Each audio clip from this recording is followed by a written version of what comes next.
une partie du peuple gabonais avait pu voir s'ouvrir une nouvelle page de son histoire.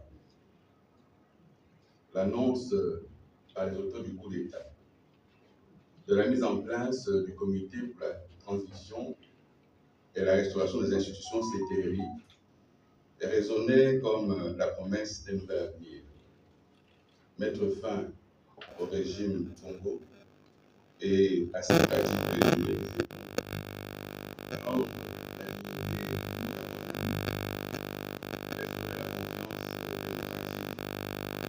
replacer le citoyen au cœur du jeu politique et au centre des décisions qui engagent la nation. Mais 2 ans plus tard, presque jour pour jour, les faits parlent d'eux-mêmes.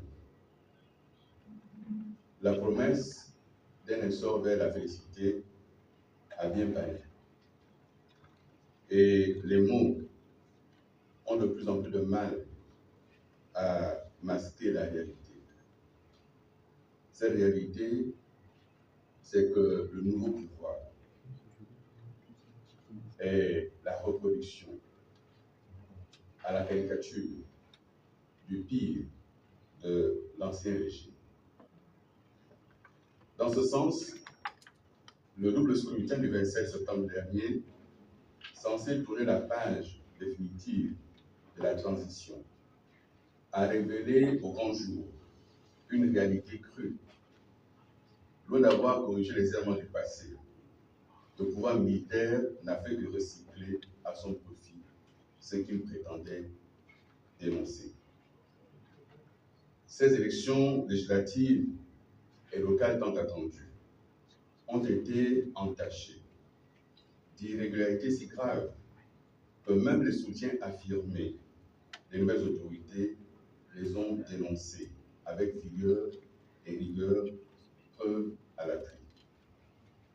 2 anciens premiers ministres, des parlementaires de la transition, des hauts fonctionnaires candidats à ces élections, des centaines de candidats, des organisations de la société civile, des journalistes et des milliers de citoyens ont tous témoigné et dénoncé les fraudes massives, systématiquement orchestrées en faveur des candidats du parti présidentiel. Il ne s'est pas agi de simples cas isolés et anecdotiques, contrairement aux dénégations du gouvernement, mais bien d'un mouvement d'ensemble ayant touché la quasi-totalité des circonscriptions électorales du pays et de la diaspora. Usage quasi systématique et abusif des populations pour le parti présidentiel. Bourrage d'urne, isoloir transparent, transfert massif d'électeurs, absence de bulletins de vote de certains candidats, procès-verbaux non remplis ou parfois remplis au crayon, affichage des résultats contraires à ceux indiqués dans les procès-verbaux, résultats tronqués, etc. Ces pratiques, mesdames et messieurs, rappellent étrangement les accusations formulées par le CTRI lui-même pour justifier la prise de pouvoir par les militaires après le coup d'État du 30 août 2023. Les voir ainsi reproduire la même chose en pire ne manque pas d'interpeller. Il est du reste significatif de voir le ministère de l'Intérieur faire piteusement machine arrière après que les candidats ont dénoncé des irrégularités, preuve à l'appui, et l'inversion des résultats dans leurs circonscriptions respectives, les rétablissant ainsi piteusement dans leurs droits. Preuve, s'il en fallait encore, que ces résultats n'ont aucune espèce de crédibilité. Chacun peut ainsi relever, dans sa province ou ailleurs, des cas de candidats déclarés éliminés dès le premier tour, mais qui, comme par magie, sont repêchés pour le second tour. Ce n'est plus le choix des électeurs qui importe. Ici se trouve consacré le fait du prince, qui seul choisit qui a le droit d'être élu ou pas. C'est du jamais vu dans notre pays. Nous parlons donc de nomination électorale. Lorsque l'on veut corriger une erreur dans la précipitation, on commet une erreur encore plus grande. Cette élection est un naufrage. Les espérances portées par la prétendue 5e République ont vécu. Mesdames et messieurs, au lendemain du coup d'État du 30 août 2023, les nouvelles autorités affirmaient vouloir restaurer les institutions et organiser une transition exemplaire. Force est de constater que très peu de cas et d'engagements ont été respectés. Au lieu de renforcer les comptes au pouvoir, on a plutôt consacré l'hyper-présidentialisation du régime. Au lieu d'adopter la neutralité et l'impartialité, il a été créé de toutes pièces un parti politique, immédiatement propulsé au centre de la vie politique. Et ce parti de conclure des alliances électorales avec le Parti démocratique gabonais, celui-là même qui fut chassé du pouvoir, accusé par tous de tous les péchés du Gabonais. Et surtout, accusé d'avoir tronqué les résultats des élections du 27 août 2023. Que faire? Que faire maintenant que le parti présidentiel et le ministère de l'Intérieur viennent à leur tour de tronquer les élections? Faut-il un nouveau coup d'État? Ce ne serait pas la solution. Nous n'y croyons pas. Le précédent coup d'État n'ayant résolu aucun problème de ce qui avait été désigné. Les élections mal organisées.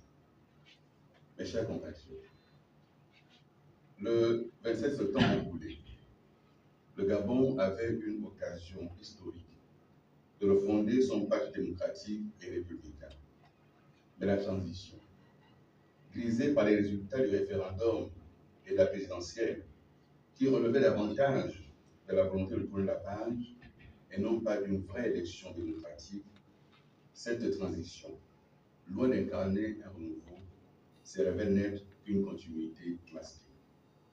Les pratiques décrites hier sont en effet recyclées à la vitesse grand V et maquillées sous le sceau d'une légitimité électorale usurpée, parce que fruit de fraude à grande échelle. Pour laver l'ignominie de ce fiasco électoral, il faut se hâter d'en tirer les conséquences.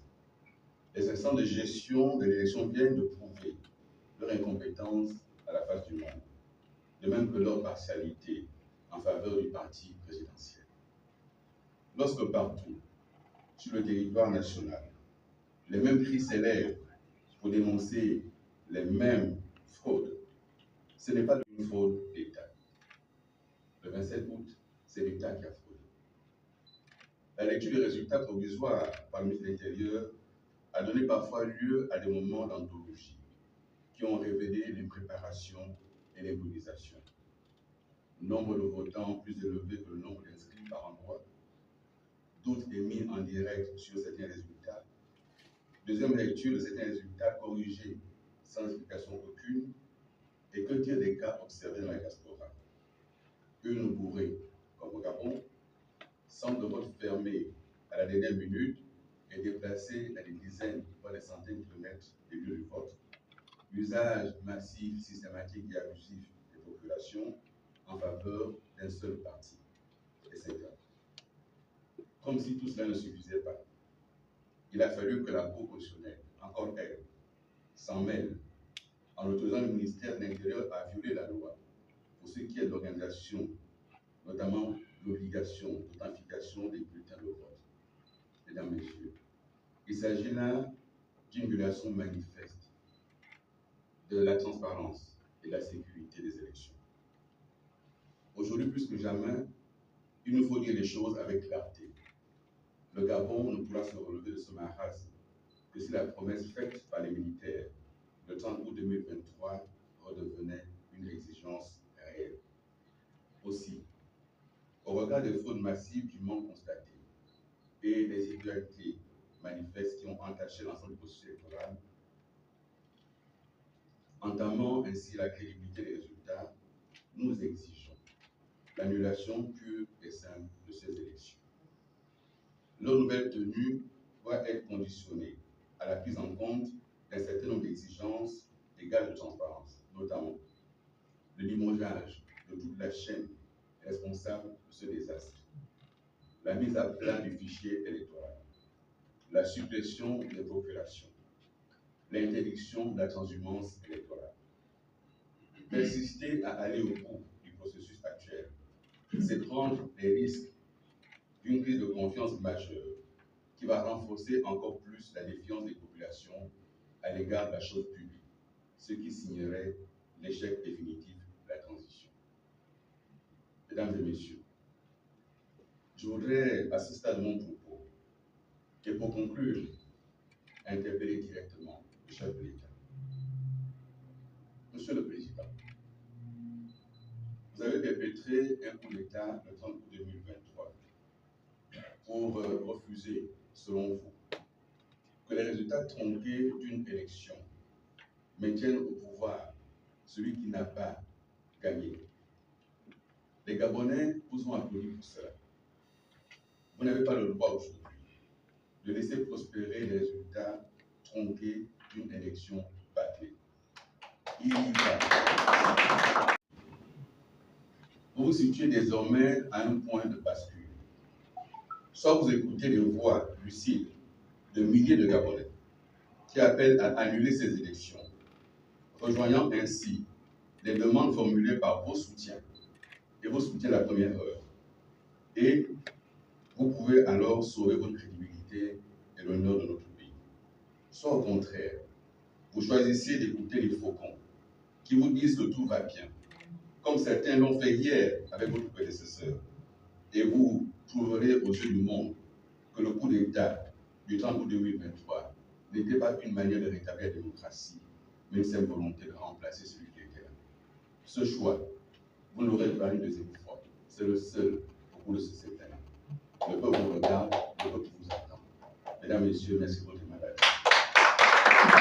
Une organisation sous-régionale aille à l'encontre de l'observation générale, et y compris la société civile gabonaise qui, pour une fois, a eu le courage de dénoncer les fraudes massives, irrégularités constatées à gauche et à droite. Je crois que la CEAC peut se racheter de sa position après le coup d'État et tente de se rabibocher avec les autorités gabonaises, et en prenant pour cela la population gabonaise en otage. Je ne crois pas que la CEAC soit dans son rôle de venir valider une élection aussi bâclée aux yeux de tous. Ça, c'est pour ce qui est de la CEAC. Pour ce qui est du vice-président, d'abord, je ne sais pas à quel titre il a parlé. Je ne sais pas ce que la Constitution lui donne comme prérogative dans ce domaine. Il y a un ministère de l'Intérieur qui organise les élections. Il y a la Conseil qui est là. Il y a la CED qui est là. Mais j'imagine, puisque la Constitution dit qu'il supplée le président, j'imagine donc que c'est le président qui a parlé dans ça. Il est mal placé pour en parler parce qu'il est partie prenante. Il est allé mener campagne sur le terrain en sa qualité de membre influent du parti présidentiel. Il n'est même pas bien placé aujourd'hui pour incarner une institution. Il est partie prenante. Et je me garderai de dire davantage. Je crois que son propos est totalement en dehors de toute réalité. Mais lorsque j'évoquais tantôt ce qui hier disait tout va bien, je crois que chacun vient suivre mon regard. Et de quelque côté qu'il soit, il dit toujours tout va bien. Et il prendra le temps ensuite de s'en aller quand viendra la catastrophe. Et je lui ai demandé de prendre sur lui, de reporter les élections. Tout indiquait qu'on allait droit vers la catastrophe. Ensemble pour le Gabon, nous avons tenu une conférence de presse. Nous avons alerté. Nous avons indiqué que les délais légaux n'avaient pas été respectés. Nous avons constaté que nous allions à une élection sans liste électorale. Et la catastrophe a été là. Personne ne sait aujourd'hui quel a été exactement le nombre d'électeurs par circonscription. On ne sait pas. Il n'y a que le ministère qui peut vous dire, par magie, qu'à tel endroit, il y avait tant d'électeurs inscrits, il y en a tant qui ont voté. Parfois, le nombre de votants est supérieur au nombre d'inscrits. On l'a vu. Une catastrophe. Sur ces listes électorales, nous avons pu constater que les morts existaient encore avec la carte d'électeur. Mon défunt père était polygame. L'une de mes mamans, décédée en 2017, figurait encore sur l'électoral avec la carte d'électeur. S'il vous plaît, avec un NIB. Décédée en 2017, elle a un NIB en 2025. Donc elle est sortie de sa tombe, elle est déposée, c'est donné sa carte militaire et sa photo pour qu'on lui fasse un NIB. Nous disons depuis le départ, ce fichier électoral est mauvais. Vous ne pouvez pas prendre un mauvais fichier et penser en sortir quelque chose de bon. On ne nous a pas dit combien de nouveaux électeurs sont inscrits. On ne nous a pas dit combien d'électeurs ont changé de lieu de vote. On ne nous a rien dit. Nous sommes allés à l'aveugle. Et je rappelle que c'était les élections couplées. Comment on fait pour calculer la proportionnelle quand on ne sait pas le nombre d'électeurs au départ? Donc on a un problème. J'ai indiqué cela au président. Je lui ai dit que les délais de publication des candidats n'avaient pas été respectés. C'est 30 jours. 30 jours avant le scrutin, il faut arrêter définitivement la liste des candidats. Or, la campagne avait été ouverte que le lendemain, il y avait encore des noms de candidats qu'on ajoutait. La conséquence aujourd'hui, c'est que le ministère nous dit « Ah, mais tel n'a pas eu ses bulletins dans le bureau de vote parce que sa candidature a été retirée.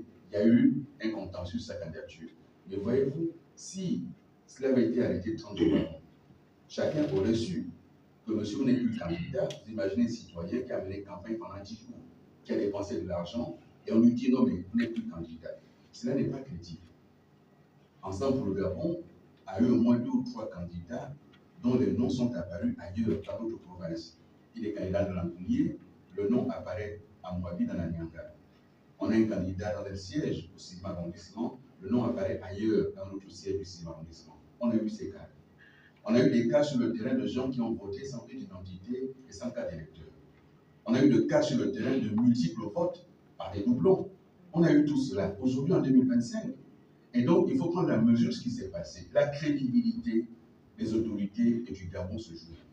C'est la dernière élection avant la prochaine présidentielle. Et la constitution en vigueur aujourd'hui, adoptée par référendum, donne la possibilité de maintenir en place les institutions de la transition tant qu'elles ne sont pas renouvelées. Il n'y a pas d'urgence. Il n'y a pas le feu. Prenons le temps de bien faire les choses. Remettons tout cela à plat. La crédibilité de notre pays est en jeu. Je ne parle même plus de la crédibilité des dirigeants parce qu'apparemment, ce n'est pas leur souci. Mais pour le pays, faisons mieux les choses. Voilà ce que je peux dire.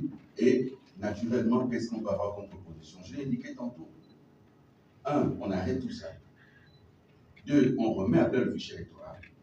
3, on arrête les procurations. Les procurations, c'est une faute d'État. Le chef de l'État a fait une conférence, il a fait une déclaration pour l'ouverture de la campagne. Et il a informé le Gabon qu'il voterait par procuration. Et il a voyagé. Et le vote a eu lieu en son absence. Il y a 2 choses l'une. Soit il a fait sa procuration avant de partir. Et donc ça veut dire que les carrés de procuration étaient prêts avant, alors qu'on nous a dit à 48 heures que ce n'était pas prêt. Soit il n'a pas fait de procuration du tout. Mais j'imagine qu'il a fait la procuration. Ce qui veut dire qu'en fait, le camp présidentiel avait longtemps à l'avance des carnets de procuration. Et sur le terrain, ils avaient tous des carnets de procuration, avec le soutien de toutes les autorités administratives des provinces qui ont tout fait pour qu'eux, ils aient des carnets de procuration. Et le ministère, qui décide de modifier la loi avec des circulaires. Les circulaires sont des notes internes que le ministre adresse à ses administrés en interne. La circulaire ne peut pas s'opposer à la loi, ne peut pas être opposable à la loi. Et on nous dit sur recommandation de la Cour constitutionnelle. La Cour constitutionnelle ne fait pas de recommandation. Elle émet des avis ou elle prend des décisions. Et avis ou décision, c'est publié au journal officiel. On nous sorte ces éléments au journal officiel qui ont modifié la loi électorale à 48 heures du scrutin. Et certaines dispositions ont été modifiées la veille du scrutin. Tout cela n'est pas possible, tout cela n'est pas crédible. Et que la CAC vienne saluer cela, je ne pense pas qu'il soit utile d'aller prendre 2 fois le même péché.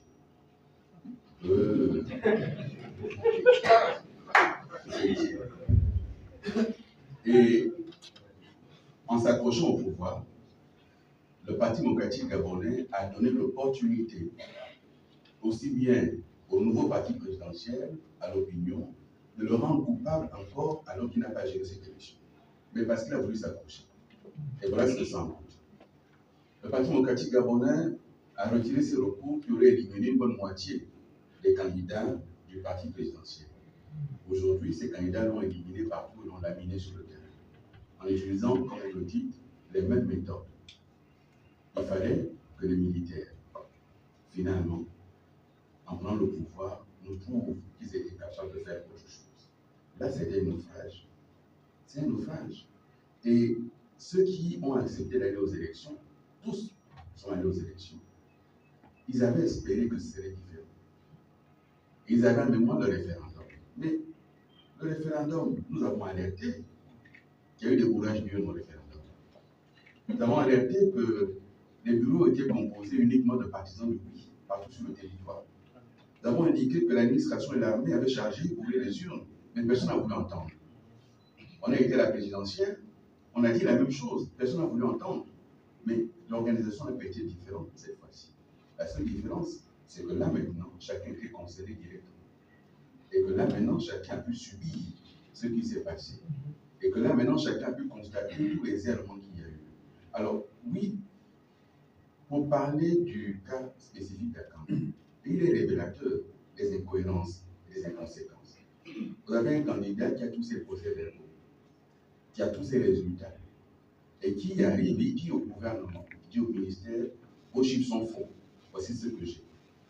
Vous avez dit tant de votants, moi j'ai tant de votants. Vous avez dit telle participation, moi j'ai celui-ci. Et il a dit aux journalistes, je vous mets à votre disposition tous les chiffres. Et piteusement, le ministère, sans même faire semblant d'attendre un recours, parce que dans ces conditions-là, que le candidat aille faire un recours, mais piteusement, le ministère est venu corriger. Comme il a corrigé dans d'autres circonscriptions, parce que cette élection, en définitive, si tu ne peux pas te battre pour imposer tes résultats, c'est fini. Si tu n'as pas quelqu'un au sommet qui va prendre un coup de fil, appeler le ministère, c'est fini. Vous avez eu le ministre en direct à la télévision qui balbutiait et qui disait, mais vérifiez-moi ces chiffres, parce qu'en fait, on lui avait dit que celle-là doit gagner, et que ceux qui l'annonçaient là, la personne ne gagnait pas. Vous êtes sûr que c'est ça? Chacun a vu ce qui s'est passé. À ce stade-là, c'est un naufrage, ça n'a pas un autre nom. Et lorsqu'on veut être sérieux, on prend la responsabilité de dire stop. On y a mis de l'argent, ça a coûté de l'argent, oui, mais on prend le temps. Il n'y a pas d'urgence.